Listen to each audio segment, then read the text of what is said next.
afternoon and thanks for joining us. I'm Judy Simpson. Our focus today is on the most common form of arthritis affecting millions of people worldwide. It's called osteoarthritis. It's also known as degenerative joint disease or wear and tear arthritis. You're going to hear directly from an osteoarthritis patient and from an expert who can tell us about treatment options and a new study that might help you and others. Nancy Gell is a physical therapist and an assistant professor in UVM's College of Nursing and Health Sciences, and Rosemary from Burlington is going to share how she manages her arthritis symptoms with mild exercise. Thanks to both of you for coming in. Thank you. Nancy, start by telling us, what is osteoarthritis?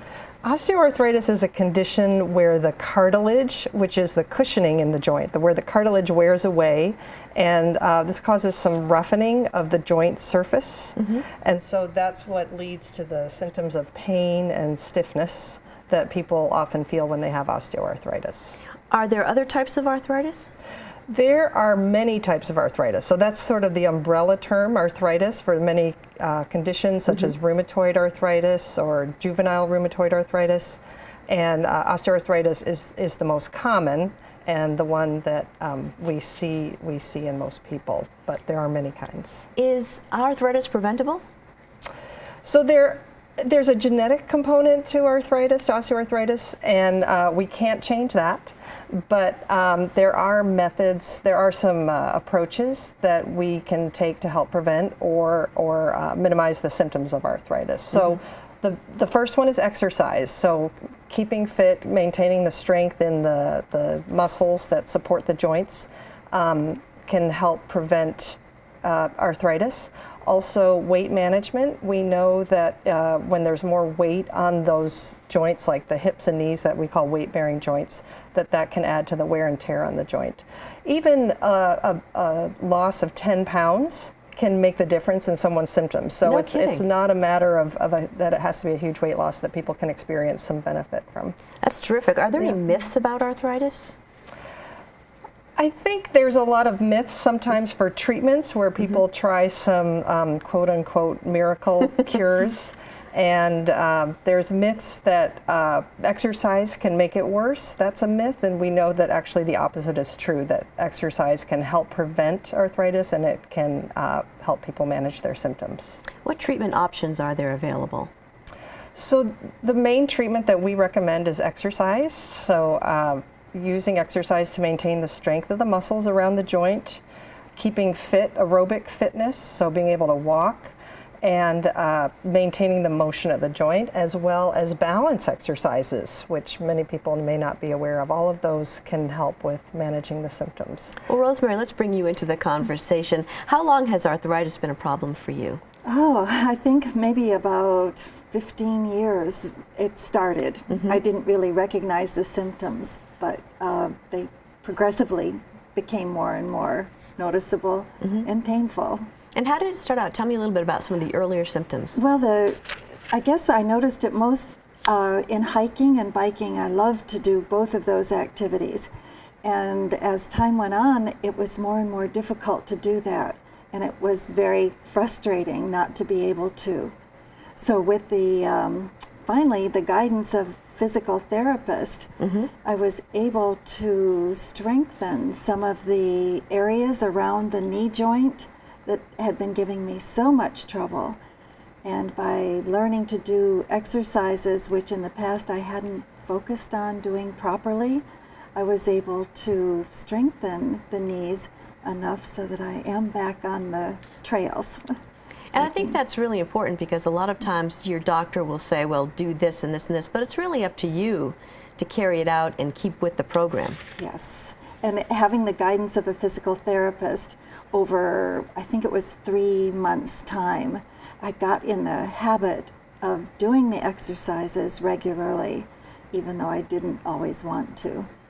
Tell me a little bit about some of the exercises that you do as far as that will help benefit some of the areas that are affected. Well, when I first started, they were very limited exercises that didn't stress anything, just trying to keep my legs straight and press it down to the floor. But as time went on, I started doing squats with a therapist. I had been doing them so incorrectly, thrusting my knees forward, but with her help I was able to keep them back. And then as I progressed, I started doing squats from the side on a bench, and those have really strengthened the muscles in the upper leg that are keeping my knee in the right track. So it sounds like this exercise has really kind of jump-started your efforts. It has, yes, and keeping moving in all respects, whether it be stretching or doing some minor weightlifting at the gym, has all been very positive. But doing it the right way. The right way, yes, yes. Nancy, what are some of the best resources available for folks who want to learn more about managing arthritis? So I brought today some information on 3 major organizations that help provide people with with information about managing arthritis. So the first go-to resource is the Arthritis Foundation, and they're easy to find at arthritis.org. And they have information for managing symptoms and understanding treatment options, and they also address all the different types of arthritis in addition to osteoarthritis. Okay. And then the second group? The second group is the National Council on Aging. So they're easy to find with their acronym NCOA.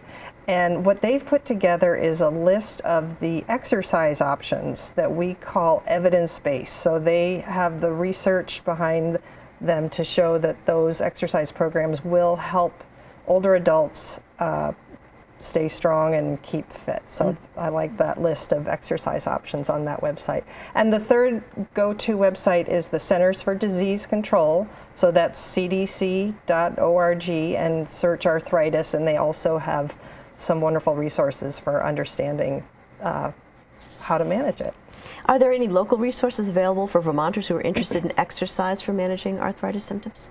Yes, we have on the Falls Free Vermont website, which is fallsfreevermont.org, we have put together a list of exercise options for older adults across the state. So it's across the state of Vermont, listed by county.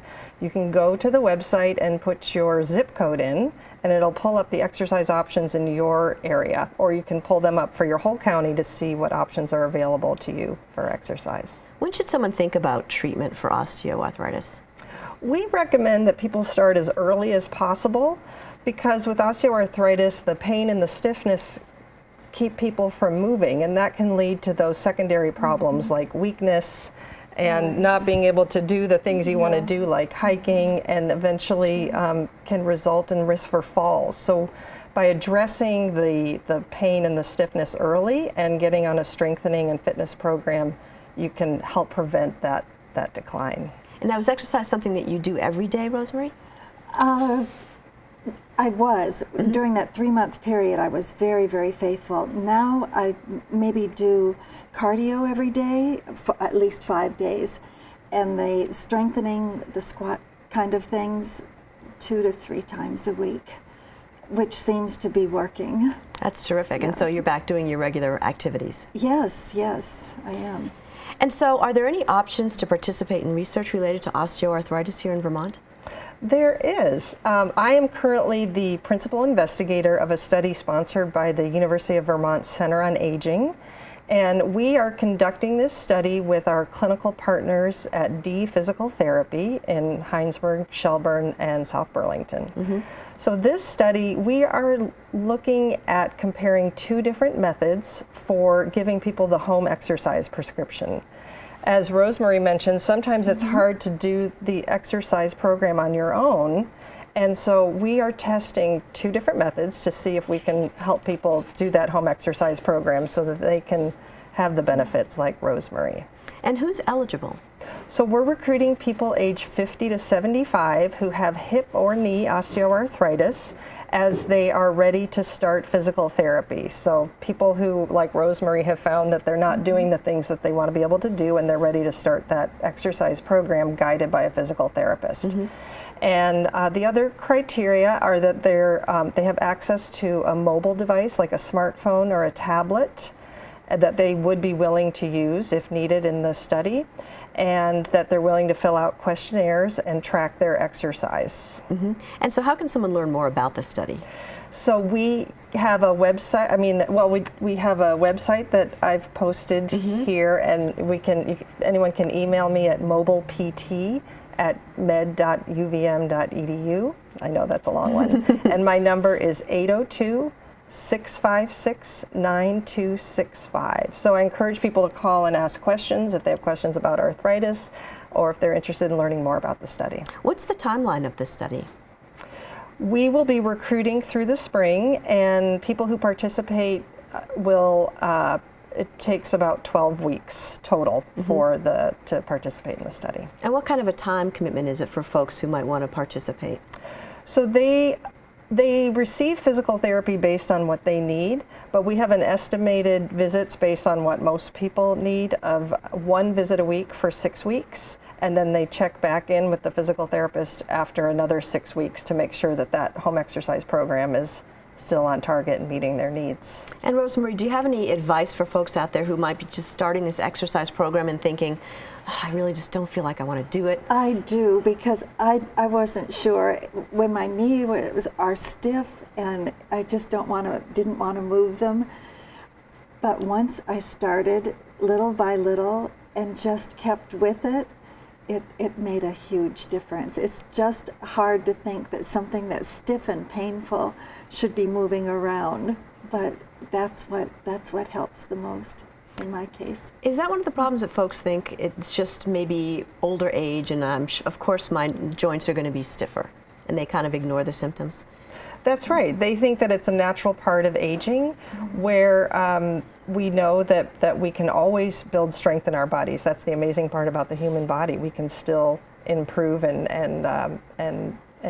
increase our strength and work on our balance and our fitness at any age. Talk a little bit about the balance aspect of it too, for Rosemary, for you. Yes, that's huge. I still struggle with that.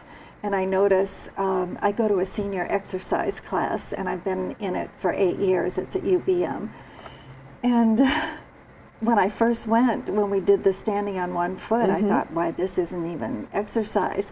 And now I bobble around, and it takes a lot of Well, really, you don't realize that it involves your core as well when you're trying to balance, and that's huge. It is. And I notice each year it gets to be more and more of a challenge to balance. So it's important to me personally to keep doing the things that help me maintain the balance. Right, and when you talk about balance too, there's always the issue of having falls. Yes. That's right. Yeah. People with arthritis are more at risk of falling because of that weakness that they develop and that change in their balance. And so part of doing the balance exercise is to help prevent falls. And you have to really be committed to it as well. I think that's the big issue. And I think once I understood that the movement is what's going to make things better, that changed my thinking. And I think that's the important thing, the mindset, that it is going to help. It's not going to make things worse. Right. And so Nancy, once again, how can people contact you about the study if they're interested in participating? So my number is 802-656-9265. It's easiest, they can just call.